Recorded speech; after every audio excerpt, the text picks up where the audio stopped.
What's going down, everybody? Welcome back to the Altered Art tutorial series. We're back in the studio, the upstairs studio that is, and I want to give a couple updates with regards to my process, the studio changes. The first couple of these that I did were over a year ago now, and thank you for everybody who's subscribed and watched the videos and said that the videos helped. And alter your own cards now, or even pick up commissions or use the hobby, the altering hobby, the painting hobby to finance the Magic, the Gathering, and Commander addiction. That means a whole ton to me, so I wanted to offer an update. A year ago, the studio looked kind of the same, but now I have articulating lights. These do help with glare. They help with getting light exactly where I need it, depending on if I'm working on one card or a panorama of a whole bunch of cards taped together that make one big piece. You sometimes want light in different places, and that's something that I talked about a little bit last time, but didn't really get too far into. And you're looking at the studio today, not lit how I paint. Usually this light is on there, and the windows are open, which I did mention last time, but it's hugely important to get a wash of light and use as much natural light when you paint as you can. Artists are going to know that. People who are new to painting Magic cards might not. And Magic cards are particularly difficult because they're so small and you have to get the light right where you want it, and there's always a glare that you're fighting. People will know if you're familiar with playing any VEDH, any EDH online with webcams, top-down light usually gives you a glare. And again, that's why these can move. And you can see I've got a little tripod here for where I do the time-lapse videos. The camera points right down at my white paper, and that kind of gets in the way, so I sometimes have to sit a little bit awkwardly, but that's part of it when I'm doing video with this little tripod here. So big thanks to the Patreon supporters of the channel for helping with the little tripod. I actually got it on sale, so it's been great.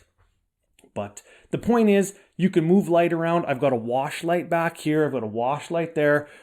The ceiling light, the windows. If you're setting up your own studio for altering because you want to take the craft or the hobby a little bit further, lights, lights, lights, lights. Do your homework, experiment, find what works. Second thing that I didn't really touch on last time in the first 3 or 4 of these videos is actually learning outside of just painting and experimenting.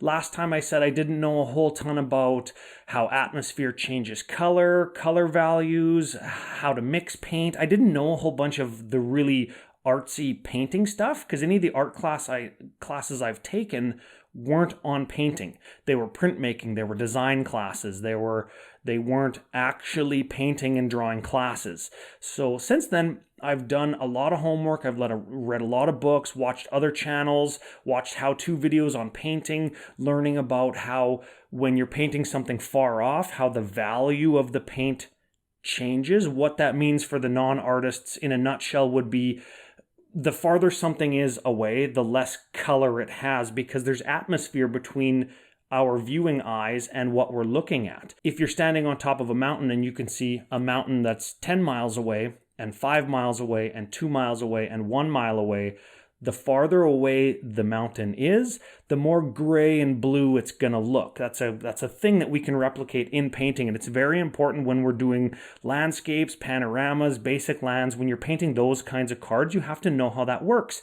Usually it involves adding black and white and blue or brown to your sky or to whatever you're painting to make it look like there's atmosphere or clouds in the way of that thing. Maybe I'll do a tutorial on it. Let me know in the comments below if that's the kind of thing that you want to see. Maybe it'll be a panorama, maybe it'll be a custom piece, something like that. Next thing, I want to make a correction to, on one of the videos, it might have been the base coating one, where I said you can use a Sharpie to base coat, and I 100% will retract that statement. I would not recommend anybody uses a Sharpie to base coat a card black.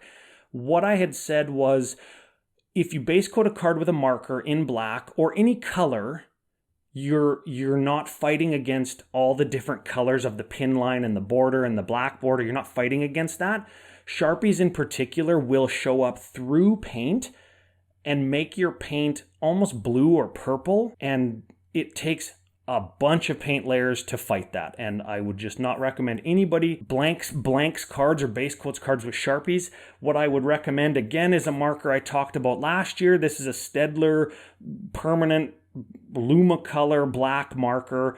And this is still to this day what I use to base coat cards. I still only want to fight against one color or one line, the original art, to the black marker. And even though it's black, it covers nicely. It paint adheres to it. There's no issues there.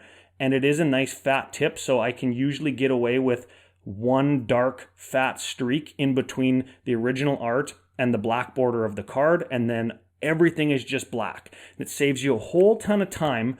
And the big thing for me, because I paint so many cards and because I have a lot of commissions and a lot of full deck commissions, I want to make use of my time as efficiently as possible. And if you want to take your hobby into a way to finance your Magic the Gathering playing and purchases, or even go professional with it, you want to use your time as effectively as you can.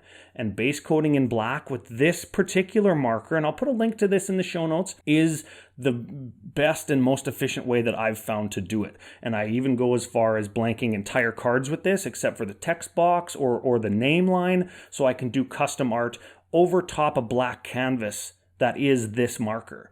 So it's a very good marker.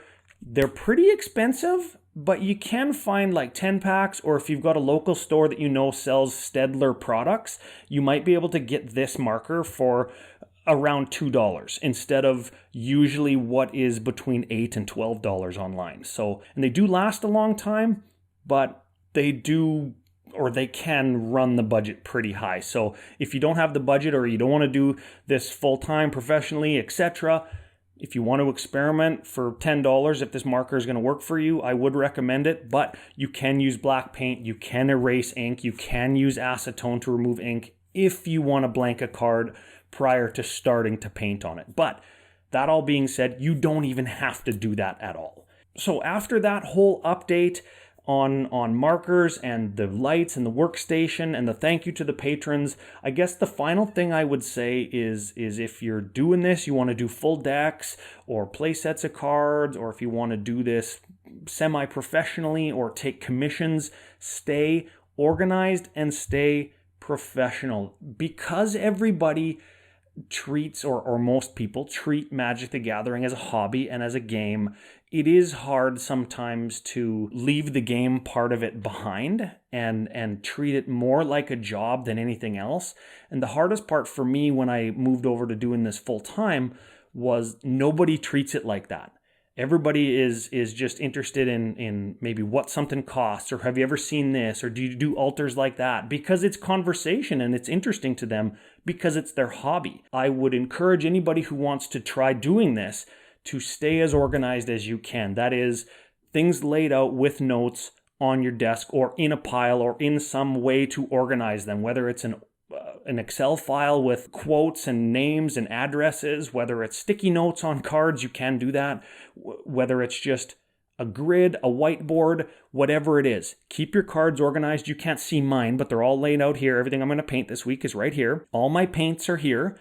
All of the colors, all the different things that I mix, all of my glue for gilding cards with gold leaf. It's all there. All of my markers and paintbrushes are up there. You can't really see them because there's a bunch of stuff in the way, but they're all there. So I know exactly what I have because I wear through brushes and I go through them and I need to buy more. And when you do, you need to have, or when you need something, you need it right now because that's what you're working on. So make sure you know what you have. Make sure you know whose cards you have.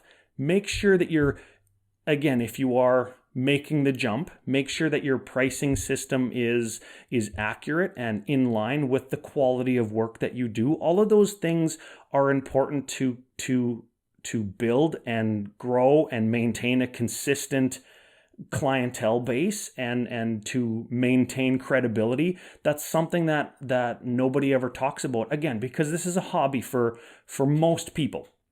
So just keep all that in mind if you're looking to use altars as trade fodder to finance your hobby, or if you're looking to go full-time or paint for money.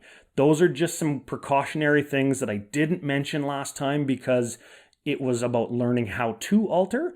And because so many people have said that I've moved into taking commissions because I do alter now, I would like to offer that advice. Now that's it for this time, everybody. Big thanks to all the Patreon supporters who make this channel possible. Big thanks to all of the clientele who want me to paint cards for them. I love working with everybody. Everybody's really good. Join me next time right here on the Altered Art tutorial playlist.